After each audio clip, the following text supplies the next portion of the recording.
আমার মেয়ের বার্থডে ছিল, আমি হচ্ছে ওর জন্য একটা কেক অর্ডার করব।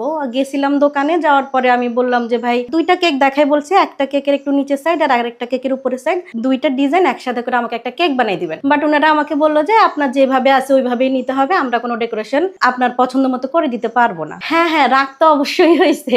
আমি অনেক ম্যানেজ করার ট্রাই করছি উনাকে যে ভাই আমাকে এইভাবেই আপনি কেকটা করে দেন, উনি দিবেই না। আমি কেকের আর অর্ডার করলাম না, আমি চলে গেলাম হচ্ছে নোয়াখালী সুপার মার্কেট। ওইখানে মোটামুটি হচ্ছে আপনার সব ধরনের প্রোডাক্টই পাওয়া যায়। আমি আগে থেকে আমার রান্নার প্রতি একটু ঝোঁক ছিল, কেক টেকের প্রতি। সুপার মার্কেটে গিয়ে যা যা লাগে কিনে নিয়ে এসে বাসায় আমি কেকটা বানাই। ওই যে আমি ইউটিউবে সার্চ দিয়ে দিয়ে দেখতাম, আমি হাতে কলমে হয়তো 18 থেকে শুরু করছি, বাট আমি একদম 16 থেকে ইউটিউবে প্রচুর পরিমাণে রান্নার ভিডিও দেখতাম। এটা আমার একটা ইয়ে ছিল আর কি। ফার্স্ট অ্যাটেম্প মোটামুটি হয়েছে, অনেক যে ভালো হয়েছে ব্যাপারটা এমন ছিল না। ওইখান থেকে কয়েকটা কেক বানানোর পরে আমার হাজবেন্ড এটা দেখে, আমি আবার উনাকে পাঠাইতাম। আমার হাজবেন্ড ছিল ইউএসএ তে, তো উনি আমার কেকের ইয়েটা দেখে উনি খুবই পছন্দ করে। আর উনি আমাকে তখন বলে যে তুমি একটা কাজ করো, ঘরে অবসর বসে না থেকে সময়টা কাজে লাগাও, আমি তোমাকে একটা পেজ খুলে দিচ্ছি, তুমি বিজনেস করো এটার। আমি বললাম এইটা কি হয় নাকি যে আমি বাসায় একটা জিনিস বানাবো, ওইটা আমার থেকে মানুষ কিনবে কেন?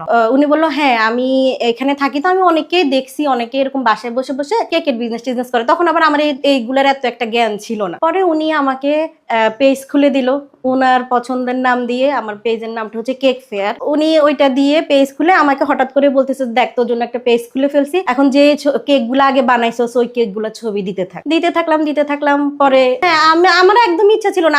আমি তখন স্বয়ং সম্পূর্ণ, আমার হাজবেন্ড ইউএসএ তে থাকে, আমার টাকা পয়সার কোনো দরকার তো ছিল না, আমার ওটা কোনো প্রয়োজনই ছিল না, জাস্ট একটা শখের বসে উনিও বললো আর আমিও হচ্ছে ওনার কথাতে নেমে গেলাম। ওইখানে বিভিন্ন গ্রুপ আছে নোয়াখালীতে, মোটামুটি আমি ফার্স্ট এই কাজটা শুরু করি। তো গ্রুপে দেওয়ার সাথে সাথে দেখলাম যে ভালোই রেসপন্স পাচ্ছি, প্রচুর মানুষ অর্ডার করতেছে আর খেয়েও। তখন আমি কাজ শুরু করি কিন্তু একদম পিওর বাটার দিয়ে, তো ওইটা খেতে মানুষ খুবই পছন্দ করতেছিল। কারণ যখন দোকানের কেক আর আমার কেকটা কম্পেয়ার করে আমারটা ওদের কাছে বেস্ট মনে হয়। তো এরকম করতে করতে আমার অর্ডারের পরিধিটা অনেক বেড়ে গেল। 1 বছরের মাথায় হচ্ছে আবার আমি আমার ট্রেড লাইসেন্সটাও করাইনি, উনিই করাই দেয় সবকিছু। ট্রেড লাইসেন্সও করে। যখন ট্রেড লাইসেন্স করে তখন আমি বলি যে এটা কেন করতেছে, আমি তো কখনো বিজনেস করবো না, আমার তো ট্রেড লাইসেন্সের দরকার না, আমি তো অত বড় ব্যবসায়ী না। উনি বলে যে না, এটা কখনো না কখনো হয়তো বা তোমার কাজে লাগতেও পারে, বা তুমি যে একটা জিনিস বানাচ্ছ কেউ যদি তোমার নামে কমপ্লেইন করে যে তুমি যে বিজনেস করতেছো এটার কোনো অনুমতি আছে নাকি, তখন তুমি কি বলবা? তো উনি ওনার চিন্তা থেকেই আমাকে ট্রেড লাইসেন্স, ভিজিটিং কার্ড, রসিদ বই সবকিছুই উনি হচ্ছে আমাকে রেডি করে দেয়। না, আমি আসলে সত্যি কথা বলতে আমি একদমই একজন ঘরমুখ হাউস ওয়াইফ ছিলাম। আমি কখনোই চিন্তা করি নাই যে আমি বাইরে কিছু করবো। 19-এর দিকটাতে হুট করেই হচ্ছে আমার হাজবেন্ডের ক্যান্সার ধরা পড়ে। এমন একটা স্টেজে ধরা পড়ে যে উনি বেশি দিন আর সার্ভাইভ করতে পারে না। উনি মারা যাওয়ার পরে আমি এতটা ডিপ্রেশনে চলে যাই, উনার লাশ আনে শ্বশুর বাড়িতে যাই। বাট শ্বশুর বাড়িতে ওইখান থেকেও বলা হয় যে আমার হাজবেন্ড যেহেতু মরে গেছে, আজকে থেকে ওইখানেও আমার আর কোনো ইয়ে নাই, মানে আমার কোনো অধিকার ওইখানে নাই। আর যদি থাকতে হয় তাহলে হচ্ছে আমাকে ওইখানে একটা পেমেন্ট করে ওইখানে থাকতে হবে। তো আমার বাবা ওইখানে টাকা দিয়ে আমাকে 1 মাসের মতো রাখার পরে আমি 1 মাস পরেই চলে আসি। আমি আর 45 দিন পর্যন্ত অপেক্ষা করি নাই, কারণ এদিকে আবার আমার বাবা অসুস্থ হয়ে গেছিল। আমি চলে আসি। আসার পরে এখন আমার মেয়ে তখন ক্লাস 5 এর পরীক্ষা দিছে। পরীক্ষার রেজাল্ট দেওয়ার পরে তো 1 মাসের পরে ওকে আবার নতুন করে স্কুলে ভর্তি করাবো। এমন একটা সময় আমার কাছে মাত্র 60,000 টাকা ছিল।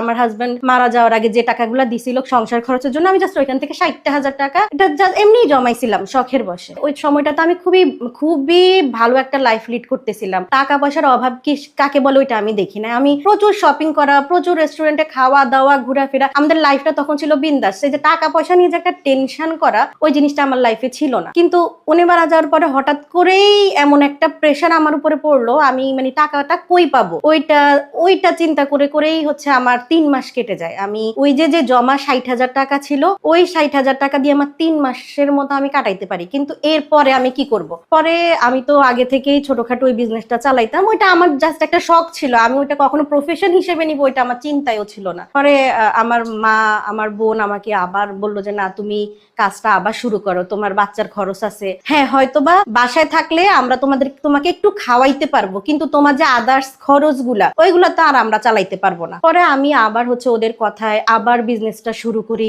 আমার প্রচুর পরিমাণে অর্ডার বেড়ে গেল। আর ওইটার সাথে সাথে আমি যেটা করলাম, আমি যখন দেখলাম যে আমার প্রচুর পরিমাণে অর্ডার বেড়ে গেছে, আমি পিৎজা, তারপরে হচ্ছে কাচ্চি, হায়দ্রাবাদি বিরিয়ানি, তারপর হচ্ছে শর্মা, এইগুলাও পাশাপাশি সেল দেওয়া শুরু করলাম। দেখলাম যে আলহামদুলিল্লাহ মাস শেষে আমার ভালো একটা অ্যামাউন্ট আমার থাকতেছে।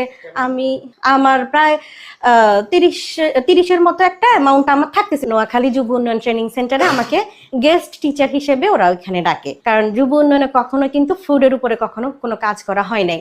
ওইটাই ফার্স্ট টাইম যেটা আমাকে দিয়ে ওরা ওইখানে কাজ করায়। আমি কিন্তু খুবই ভয়ে ছিলাম আমি কি আসলেই ট্রেন করতে পারবো কিনা। তো দেখলাম যে না, আমি 2-3টা ক্লাস নেওয়ার পরে স্টুডেন্টরা খুবই খুশি। আমি যেটা করি 2021-এ আমি বাংলাদেশ পর্যটন কর্পোরেশন ওইটাতে হচ্ছে আমি বেকিং এর উপরে একটা কোর্স কমপ্লিট করে ফেলি। তো আমার একদম মানে ওইটা একটা জিদ হয়ে গেছে যে আমি যেহেতু এটাতে ঢুকছি এটার একদম সবকিছু আমি জেনেই ছাড়বো। এরপরে হচ্ছে আমি একটা বছর আবার এখানে ব্রেক দিই। একটা বছর ব্রেক দিয়ে আমি বেসিক থেকে শুরু করে অ্যাডভান্স একদম লেভেল 2 পর্যন্ত কমপ্লিট করি। করার পরে আমার এখন আলহামদুলিল্লাহ নোয়াখালীতে ছোটখাটো একটা ইনস্টিটিউট আছে, প্লাস আমি ঢাকায়ও আমার একটা ছোটখাটো ইনস্টিটিউট চালাচ্ছি।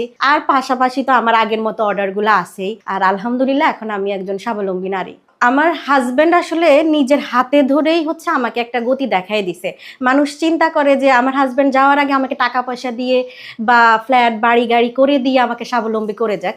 তা আমার হাজবেন্ড আমাকে টাকা পয়সা দিয়ে স্বাবলম্বী করে যায় নাই ঠিকই, কিন্তু সে আমাকে যে পথটা ধরাই দিয়ে গেছে ওইটা তার ওই টাকা পয়সা দেওয়ার চাইতে অনেক বড় কিছু। মানুষ আমাকে খারাপ কমেন্টটা পাস করতো, তখন খুবই খারাপ লাগতো। আমি যখন অসহায় অবস্থায় ছিলাম আমাকে কেউ সহযোগিতা করে নাই, কিন্তু যখনই আমি একটু ভালো থাকতে শুরু করলাম মানুষ কিন্তু খারাপ কমেন্টটা করতে আমাকে ছাড়ে নাই। আমি যখন ইনস্টিটিউটে কোর্সটা করতে আসি তখনও আমাকে আমার ফ্যামিলি মেম্বার থেকেই শুনতে হয়েছে সে এগুলা কেন করতেছে, তার হাজবেন্ড মারা গেছে, সে বসে থাকবে, তার কি দরকার আছে বাইরে এসে কাজ করার। তো আমি বলছি যে আমার হাজবেন্ড মারা গেছে, আমাকে তো কেউ মাস শেষে 10,000-20,000 টাকা দিয়ে বলতেছে না তুই ঘরে বসে থাক, তুই পর্দা কর, তুই এইভাবে চল, পর্দার ভিতরে চল, বাইর হইস না, তোকে আমরা মাস শেষে 10,000-20,000 করে টাকা দিব। ওইটা যদি হয়তো তাহলে আমি ঠিক আছে ওদের কথা শুনে চলতাম, কিন্তু দিন শেষে দেখা যাচ্ছে যে আমি আমার মেয়েকে নিয়ে স্ট্রাগল করতেছি, আমি কষ্ট করতেছি, কমেন্টই পাস করে সবাই, কিন্তু দিন শেষে কেউ কাউকে সহযোগিতা করে না।